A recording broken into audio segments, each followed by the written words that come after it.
Hi, everyone. I'm Margot Kennedy, and this is Christy Brock, and we are wiicre. We invest in commercial real estate. Today, we're going to talk to you about our Access Mead property. It's within the Spokane MSA, and we're really excited to talk to you about it. Quick disclaimer, for all the details about this investment, please see the PPM for all of the specifics. This is a very high level talk, so please do see our PPM. This is not investment advice. My name, as Margot said, is Christy Brock. I've been a full-time real estate investor for a number of years. I previously held a broker's license in California. I had a real estate and mortgage company. I've been doing commercial real estate for about 7 years now. Prior to that, flips and running my brokerage, the real estate and mortgage brokerage.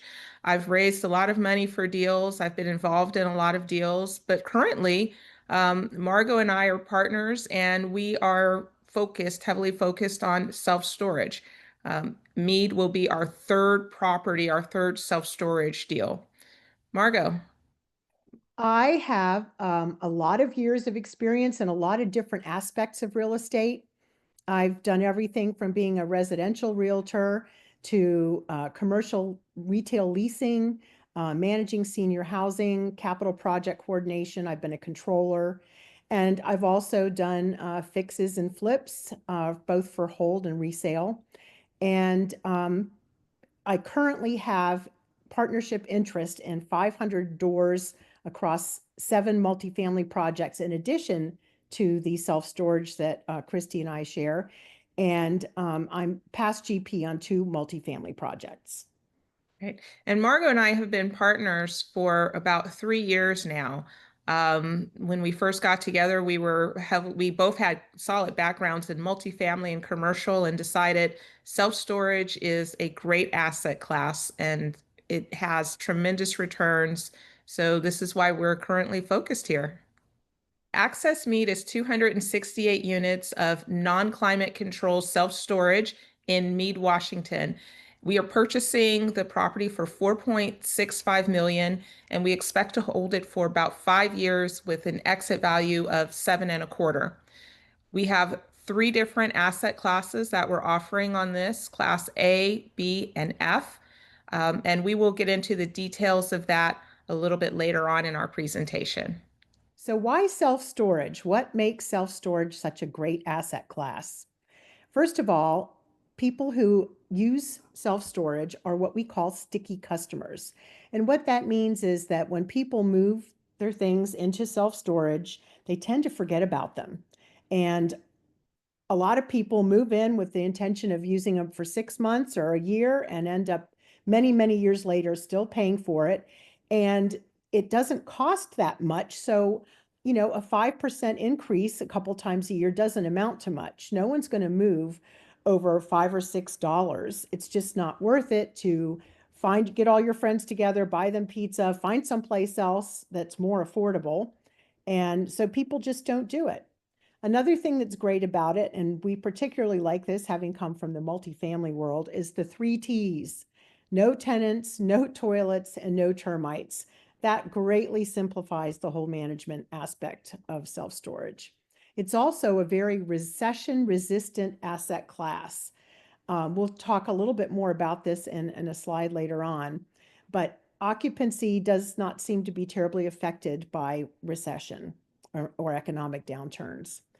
And the returns are easy to increase. The NOI is easy to increase by improving income or reducing expenses through automation, better management. Like I said, we can do frequent rent bumps, and there's also ancillary income that we can bring into a property. Self-storage is also a really big growing business. Currently, about 11% of households use self-storage, and most of those actually are people with houses, not apartments, which is a little bit of a surprise. But I think the more space you have, the more stuff you buy. So there are currently over 52,000 storage facilities in the US, and that number continues to grow. And it's just a huge business, well over 2 billion rentable square feet in the US. America needs self-storage. We have what we call the 6 Ds, and they are divorce, death, downsizing, dislocation, disease, and disaster. And all of us, if we haven't personally been touched by one or more of those things, know someone very close to us who has. These are all very common reasons that people seek out self-storage. We have a very diverse customer base also. 11% of Americans currently use self-storage. Those are, individuals and households. There are also businesses who use self-storage for inventory and equipment, and people also pay to store their boats and their toys and their RVs. In America, we keep our stuff. Whether or not we want the stuff or need the stuff, we keep the stuff. This is the slide that I referred to earlier on about self-storage being recession resistant. And as you can see in the past 4 economic downturns, self-storage, which is the gold line, has remained pretty steady, where while the rest of the economy has done very poorly, self-storage is needed in both good and bad times. Controllable expenses and income. So Margot mentioned earlier that, self-storage, because it is a simplified asset class, no tenants, termites, toilets, the expenses are relatively low, especially compared to other asset classes. And when you have a well-run facility, you're usually running about a 30% expense ratio. Payroll, which is one of the largest of the categories, one of your largest expenses, can be significantly reduced through automation, through using a boots on the ground, a hybrid model, or a fully remote model. Utilities, again, there's no toilets, no tenants, and so your water expense, sewer, usually there's one toilet at most at a facility, and you can use automation to reduce your costs. So if you have your lights on timers and things like that, your costs are significantly less. Turning a unit, turning a unit is very, very simple because your customer moves out, your boots on the ground or whoever goes in, broom sweep, and close the door, and you're ready. It's, you turn units in 20 minutes as opposed to a month for multifamily. So, and these are just some of the reasons why it's very easy to operate and why expenses are low. Income, on the other hand, there's always good ways to increase your income and make sure that, if you do have a large expense, you can definitely increase your income to compensate that. Whereas if you are in multifamily, people are locked in for a year lease and you cannot increase their rents very easily. Whereas the storage is on a month to month, so you can definitely affect it. Self-storage versus other asset classes. I've alluded to this, but let me give you an example on renovations. If you buy a 100-unit multifamily or you buy a 300-unit self-storage, if you plan to remodel all of those multifamily units, it's going to take you about 3 years.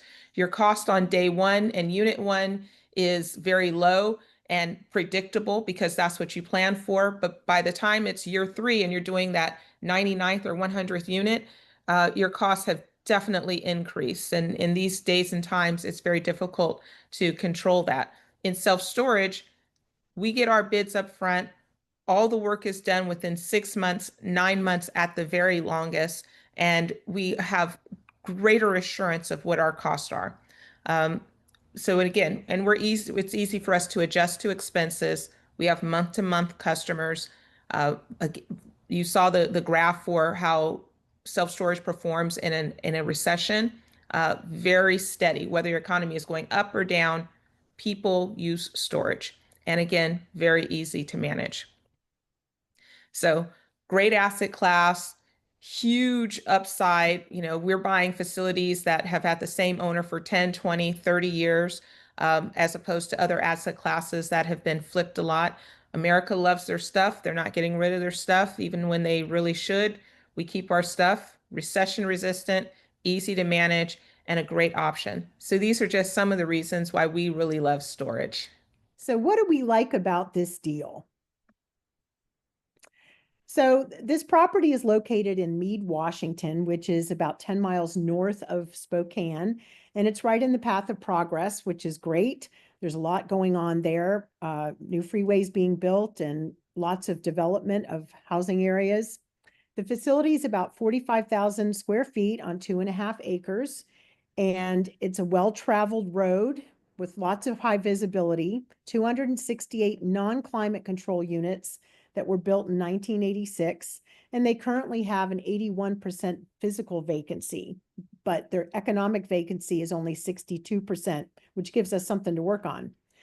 The construction is metal and block, and the units are sitting on a concrete slab. This is the unit mix, and as you can see, there are quite a few large units on this property, more than in our last property. So this property is in a really great location. As we said, it's in the Spokane MSA, which currently has about 600,000 people, and it's one of the faster growing metro areas in the Pacific Northwest. People are migrating there from Seattle and Portland and California, and this growth is projected to continue well into the next decade. The cost of living there is much more reasonable than Seattle and Portland and California. And so it attracts retirees. It's great for remote workers and just families overall seeking affordability. The economic stability there is supported by a good employment base with healthcare, education, manufacturing, aerospace. And the top employers include Providence Health, Gonzaga University, and Amazon. So as the area has increasing urbanization and multifamily construction is tightening, available space is continuing to have more demand. And so this limited supply creates more of a need for storage in certain areas, including Mead. So these two graphs show on the left, the one shows each year the number of people that migrated to the Spokane area. And the graph on the right shows the steady percentage increase every year. And it just continues to grow steadily. And it's projected to do so for a number of years still. So the facility and the city have great fundamentals. The demographics there are relatively affluent. The median household income for Mead is $69,000 a year. And there's high ownership there than there is in some areas, and a lot of vehicle ownership. And those things really correlate with the need for storage, like toys. And it's on a great location. There's over 24,000 vehicles a day that pass the property. And the property is right on the main road with easy access to it, very visible for signage and just the frontage in general. And another thing that's great about this particular area for storage is that the county currently has zoning restrictions that are discouraging high density commercial sprawl. So max building area has been reduced and capped, which is going to reduce the development there. And our property is already there and solidly in place. And the city and county there do desire to keep the area suburban and rural in character, which is really what it feels like when you're there. This property fits our buy box. When we look for properties to buy, they must have these four things. It has to be a great story that we can get behind, poorly managed, which really plays in and from that great story, rents below comps, and low-hanging fruit. In this case, the seller group has owned the property for about 11 years. It's the only self-storage they've ever had. They're not self-storage people. They were doing a really good job because when they bought it, they had a husband-wife team that was on-site managing, and this was pre-COVID. COVID changed everything within the storage industry. It opened up remote access, remote working. Nobody wants to talk to someone when they're renting anymore. So, if you haven't kept up with those trends, it's definitely been a problem. This particular ownership group did not keep up. They had a husband-wife team that was managing. There were some issues, and it's clearly reflected in another graph that will show about managing and the occupancy. It's, again, poorly managed. They've not kept up with the times and how properties are managed today, the level of sophistication. They're very old school in terms of customer service being available 8 to 5, 5 days a week, and one person wearing all the hats. We come in, we bring professional management, we fix all of those problems. Again, our rent comps are about 30% below the market, so there's plenty of room for us to bump our rents and still remain a low cost leader. And then low hanging fruit, tenant protection, and other aspects that earn income for us and allow our customer base to really feel like they have a secure place to keep their belongings. Poorly managed. I mentioned this earlier. So this facility traditionally has occupancy in the very high 90s. Here you have some management issues that happen, and it has been clearly reflected in what's going on. So right now, as Margot said, the physical occupancy, and that's occupancy by area, is just over 80%. And we have a tremendous opportunity to really increase this significantly. How do rents for this facility compare to rents for the entire property? So when we look at rents for the property, we look at based on size, what's the lowest rent, what's the average, and what's the high. And this gives us our box scores, the same as you would in multifamily or other asset classes. But here you have our box scores, and this shows what our average rates are.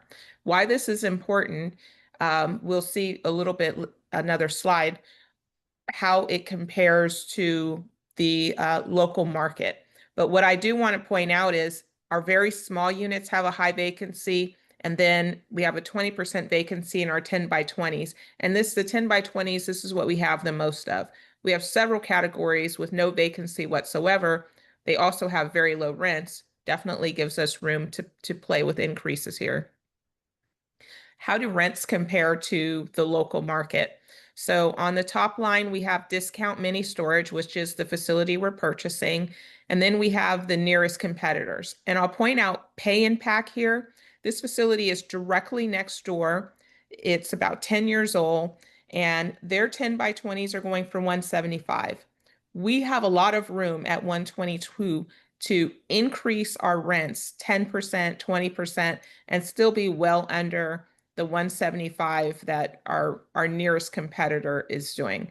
Also, I want you to understand when you're looking at, the advertised rates, these are usually the online rates for most facilities, and we'll see this on this slide. So this is Store Local Mead, which is one of the competitors on the list. I believe it's the first competitor. There we go, the first competitor on the list. When you're on their website and you see they have a 10 by 20 starting at 112. So yes, you may get it at 112, but very soon it's going to creep up to 173. And when we're looking at our competitor lists, we're comparing our online costs, but we're very cognizant of most of those people are in at a much higher rate. So we do have room. And as Margot said, nobody is moving over a $5 increase, a $10 increase. It has to be significant, which is what a lot of the local competitors will do, is have significant increases. So we had a feasibility study done. This is a regular part of our due diligence. And in a lot of cases, in most cases, the firm does not recommend moving forward on a particular project, but they did with this one. They also suggested hiring third-party management, which is a part of our plan always. And it will give this facility definite improvements over the majority of the competitors. This slide is our report card from the feasibility study. And as you can see, we didn't have any terrible marks, but the two lowest ones, the B- and C+, were condition and curb appeal. And those are the two things that we can actually affect, and that is part of our plan. We're planning to paint the facility, improve the driveways somewhat, work on the roofs, new signage. So these things we can affect, and we will be able to. Our business plan. So as Margot said, we have our business plan is the same always. We acquire, we do our CapEx improvements, we manage, and we sell. We're buying at 4.6. We expect the price to, by the time we sell, go up to 7.25, and that's at a 7 cap. We will do improvements. We have our 6 to 9 month plan. We should be able to get all of our improvements done at that time. And that is, again, painting, improving our unit doors and so forth, doing our driveways. Our roofs are the big thing because, again, self-storage is very simple. You have metal or block walls and you have a metal roof. And if you can keep those things in good working order, your facility is going to last many, many, many years. The keys to our successful execution of our business plan, again, bringing on our third-party manager who is very experienced within the industry. They currently manage about 130 facilities nationwide. They are amazing because of their silo style of management. A typical self-storage facility may be open from 8 to 5, but because we have a customer service department, we are able to extend those hours from 7 until, 8, 9, 10 o'clock at night. We have a much, much greater time that we can actually have a real person answer the phone. We have our siloed marketing. So they're really good at their websites, at SEO, all of those things that are, the reason why facilities are really successful today, which is allowing a potential customer to rent a unit, not talk to anyone, get in, move their things in, everything, just kind of automate it because that's the world that we live in. So we'll bring on our third-party management, we'll do our improvements, we'll manage to business plan, but also remaining very flexible. If we realize that, hey, certain costs are higher or lower, we'll make that adjustment for years 2, 3, 4, and 5. But right now, we have a very good idea of what our costs are. Okay, so let's talk about the financials with this property. So our sources, as Christy said, our all-in is going to be about $5.2 million. And our debt is seller financing. We have a 10-year loan with no prepayment penalty after 5 years. It's the first 3 years are 5% interest only. And then the next 3 years are 6% interest only. And then the last 4 are fully amortized over 30 years at 6%. So we have a really great debt situation here. We're going to raise 1.5 million to round out to the 5.22. And our purchase price is 4.65 million, as we said. Our startup costs and closing costs are going to be $184,000. Our CapEx and working capital and reserves are $360,000, a little bit over. And our acquisition fee is just under $26,000, again, for the total of 5.22 million. The 5-year pro forma that we're showing here, first let's talk about the income. Current income for the property is at just over 500,000 based on actual scheduled rents. And the total effective income for last year was just under 346,000. The other income line, I'll point out, currently is 100% a cell phone tower. It's income from a cell phone tower. And that income will continue through the life of this investment. We are projecting that in year 1, we'll only increase rents by 5%, in year 2, 10%, and in years 3, 4, and 5 by 7%. This again is extremely modest given that we are about 30% below our comps. So we have the ability to increase significantly more. However, we're being conservative in our increases because who knows where the economy is going. We want to maintain our high occupancy once we get it up there. And we do expect in year 1 to get our occupancy back into the 90s and then to do that rent bump. When we talk about our expenses, we have marketing. We expect to have a big marketing spend year 1 as we get the property up to the occupancy level that we're targeting. And then we'll taper off or bring it back down a little bit. Our admin in general, all of our other expenses, everything here is increasing at 3%, except for utilities. We're increasing at 5%, just because utilities do tend to increase a little faster. We have our boots on the ground, which will be someone who is on this facility on site on an as needed basis, doing clean outs, doing making sure that our snow is removed when it's snow time, just all those little projects that happen that you don't need, to hire out for or that are not on a contract basis. I will point out we did not adjust our underwriting. Our insurance line, we actually have three bids for insurance, and we have selected a carrier, and that carrier is coming in at just under $8,000 per year, and that's with a $2,500 deductible, and that's replacement costs, which anyone who, if you're already an investor, you understand how incredible that is. The insuring self-storage is relatively cheap. So we're very excited about that. And our taxes, we've increased our taxes based off of our projections and conversations with the county. So we are going to ultimately, we expect to have about a 30% expense ratio on this. And it could go even lower if our income does push a little bit more. And let me mention here, we do have tenant protection that we will be adding in, tenant protection and some other security in ancillary income.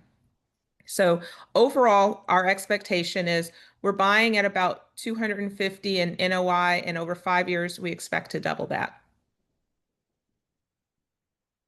A couple of little notes on the underwriting, and I've mentioned this. We're expecting to exit at a 7 cap. We're purchasing at a 5.5 cap. We feel it's reasonable given the improvements that we're going to be making to target a 7 cap on exit. And again, our rent bumps are very modest given the competitive landscape. And there we have our expense ratio. Okay, so how can you participate? We have 3 share classes on this. And Margot, tell us about Class A. Okay, so Class A is a minimum investment of $50,000. And so that's what we're going to talk about here. There's a pref of 7%, and we expect that to begin in the first quarter of year one. And the target annualized return, average annualized return is 20%. So as you can see here with your $50,000 investment, you'll get an annual distribution projected at $3,500 a year. And then in year 5, along with the return of your capital, you will get the exit distribution, bringing you up to an annualized 20% return, and which is a 2x return. So Class B. Class B has a 10% preferred payment, and we're targeting a 22% average annualized return. The minimum investment for Class B is $100,000. And as you see here, again, this is your cash flows with your $100,000 investment. The total annual distribution is $10,000, and that's paid quarterly.